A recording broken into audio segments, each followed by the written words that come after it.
आखिर क्या कर रहा हूं। तो कुछ लोग कहते हैं पत्रकारिता का काम क्रिकेटर है, लेकिन मैं धूमिल की एक कविता है जिसका शीर्षक है मोचीराम, मैं उसी को अपना पेशा मानता हूं। मोचीराम है कि मेरे लिए न कोई छोटा है न कोई बड़ा है, मेरे लिए न कोई छोटा है न कोई बड़ा है, मेरे लिए हर आदमी एक जोड़ी जूता है जो मेरे सामने मरम्मत के लिए खड़ा है। तो मैं मान के चलता हूं कि जिस भी, चाहे पार्टी हो, चाहे लोग हो, चाहे संगठन हो, जो मेरे सामने अपनी कमजोरियों, खामियों, गलतियों को लेके आएगा, मैं उसकी मरम्मत तो जरूर करूंगा।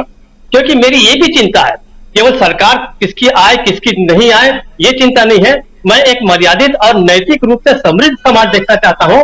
इससे मैं चाहता हूं कि विपक्ष भी उतना ही मजबूती के साथ और बिना किसी सीम के वो जाए और एक अच्छी सरकार बनाए, वो अच्छी बात है।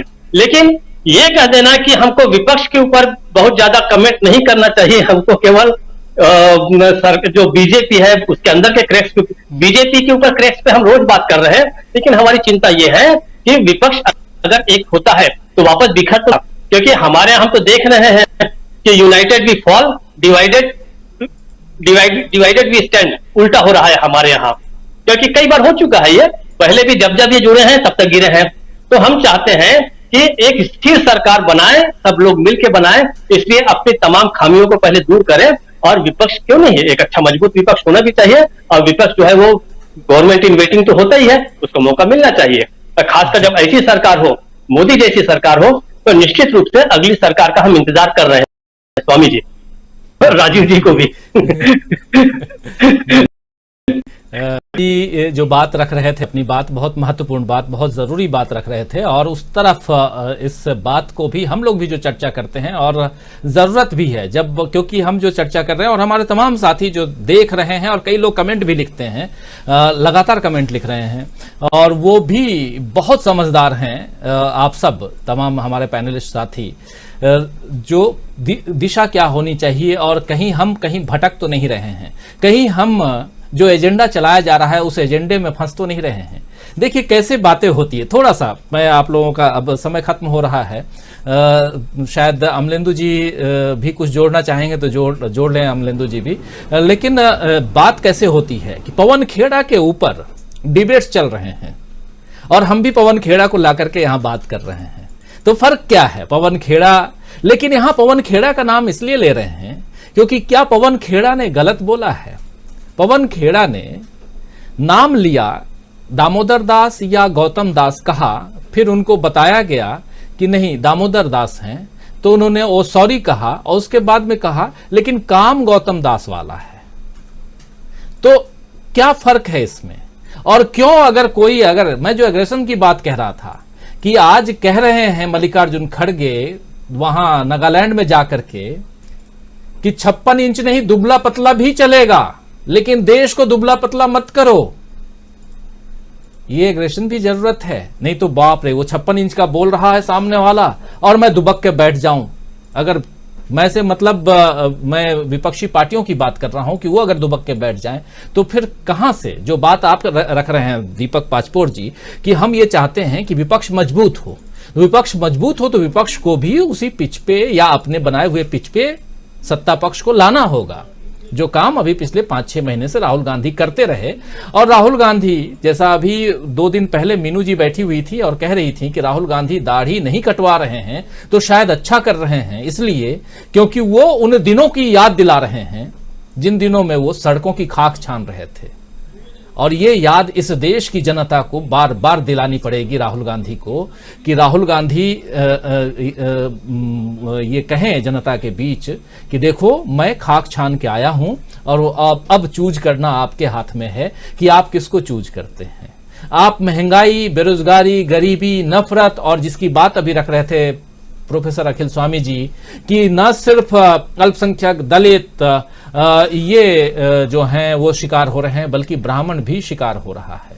तो यहां इंसान को अगर मार रहा है, काट रहा है, मैं इन सब चीजों से भी इतर बात कर रहा हूं। मैं किसी जाति, धर्म, पंथ की बात न करके मैं इंसान बनाम इंसान की बात अगर देखता हूं, तब भी दिखाई देता है कि जो मजबूत है वो कमजोर का दमन कर रहा है, और ये नहीं होना चाहिए। ये किसी समाज में, किसी धर्म ग्रंथ में कहीं भी नहीं लिखा है। लेकिन धर्म ग्रंथ का उपदेश देने वाले कथावाचक लोग जो करते हैं कि आप अपने चाकू, छुरी, तलवार और क्या क्या अगर नहीं खरीदे हो तो खरीद लो, कुछ AK-47 रख लो, तो कोई कहता है चाकू तैयार कर लो, कोई तलवार तैयार कर लो। ये वैसे लोग हैं जिनके चरणों में जाकर के हर पक्ष के लोग, सत्ता हो या विपक्ष हो, जाके बैठ रहे हैं।